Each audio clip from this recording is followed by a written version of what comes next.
Hello kids, how are you today? Today I am going to show you how to draw a boat. So I am very excited to draw it. Come on, let's do it.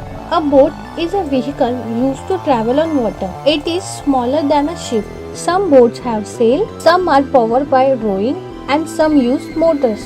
In short, smaller watercraft are generally called as boats. They are designed to float on lakes, river or seas. Boats and ships serves variety of purpose including transport, recreation, fishing, boating, competition and military operations. Some boats are human powered including kayaks, canoes and gondolas. Sailboats are propelled by wind and sails. Tall upright post on sailboat is called a mast. Motorboats are propelled by engines. The hull is the main body of boat or ship. The rear part of a ship or boat called the stern. These boats are usually made of wood.